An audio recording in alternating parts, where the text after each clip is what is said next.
Welcome to CSK Darbar. இன்னைக்கு நம்ம பார்க்க போகிறது ஒரு மாசான தக் லைஃப் ட்ரெய்லர் ரிலீஸ் ஆகிருக்குங்க. அதை பற்றி தான் இன்றைக்கி பேச போகிறோம். சிம்பு, கமலஹாசன், த்ரிஷா அவர்கள் நடித்து மணிரத்னம் இயக்கத்தில் ஏஆர் ரஹ்மான் மியூசிக்கில் ஜூன் 5 ரிலீஸ் ஆக போகுது. இன்றைக்கி தான் ட்ரெய்லர் ரிலீஸ் ஆகிருக்கு. செம்ம மாசாக இருக்குது. டான் இஸ் பேக் அப்படிங்கிற மாதிரி இருக்குது.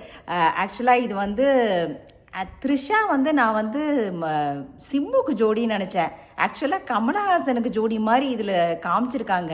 என்னன்னு தெரியல. நான் ஆக்சுவலாக விண்ணை தாண்டி வருவாயாக்கு அப்புறம் த்ரிஷா இவங்க சிம்பு கூட பேர் பண்ணியிருப்பாங்கன்னு நினச்சேன். பட் ஆனால் ஆப்போசிட்டாக இருக்குது ட்ரெய்லர் பார்க்கும்போது. அதே மாதிரி கிளியராக தெரியலை எனக்கு. இது சிம்பு அண்டு கமலஹாசன் அப்பா பையன் ரிலேஷன்ஷிப்பாக ஆர் இவர் எடுத்து வளர்க்குறாரா அப்படிங்கிறது தெரியலை. ஏன்னா அதில் எகெயின் இந்த சக்திவேல், ரெங்கராய சக்திவேல், நான் தான் அடுத்த ரெங்கராயர் சக்திவேல் அப்படின்னு சிம்பு சொல்லியிருப்பார். ஸோ அவர் இவரோட கமலஹாசனோட பிளேஸை பிடிக்கிறார். ஸோ ஏதாவது கமலஹாசன் இவங்க ஃபேமிலியை, சிம்புவோட ஃபேமிலி ஏதாவது பழி வாங்கி சிம்பு அதுக்கோசரம் திருப்பி வளர்ந்து பழி வாங்குறாரா அப்படிங்கிறதும் தெரியலை. ஆர் அப்பா பையன் ரிலேஷன்ஷிப்பா அப்படிங்கிறது இன்னும் சரியாக புரியலை. நான் நினைக்கிறது இவரோட ஃபேமிலியை ஏதோ கமலஹாசன் பண்ணி இவர் எடுத்து வளர்க்குறாரு சிம்புவை. அந்த சிம்பு திரும்பி எகெயின் ரிவெஞ்ச் எடுக்கிற மாதிரி எனக்கு தோணுது. நீங்கள் உங்களுக்கு என்ன தோணுதோ அதை சொல்லுங்கள். இப்படி தான் எனக்கு புரிஞ்சுது. பட் செம்ம மாசாக இருக்குது. அவர் சொல்லியிருப்பார் அந்த ட்ரெய்லரில்,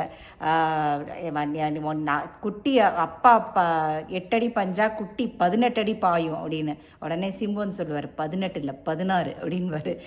அதெல்லாம் ரொம்ப க்யூட்டாக இருந்தது. ஆக்சுவலாக அது மணிரத்னமோட பஞ்சு, ஒரே ஒரு வார்த்தையில் பேசுகிற அந்த டைலாக்ஸ் எல்லாம் செம்ம மாசாக இருந்தது.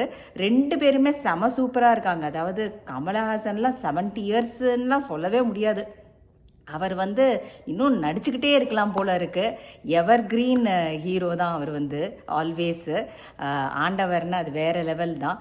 சேம் சிம்பு அந்த விண்ணை தாண்டி வருவாயா அந்த மாதிரிலாம் பார்த்துட்டு இதில் செம்ம மாசாக நடிச்சிருக்காரு. 2 பேத்துக்கும் செமையாக அந்த இது என்ன சொல்கிறது, வைப் ஒர்க் அவுட் ஆகிருக்கு.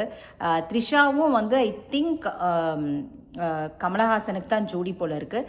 On top of it Abhirami எல்லாமும் கமலஹாசனோட ஜோடியாக தான் நடிச்சிருக்காங்க. இது படம் பார்த்தா தான் தெரியும். பட் ட்ரெய்லர் எப்படியோ பயங்கர மாசாக இருக்குது. ஏஆர் ரஹ்மான் மியூசிக் பின்னி பெடல் எடுக்குது.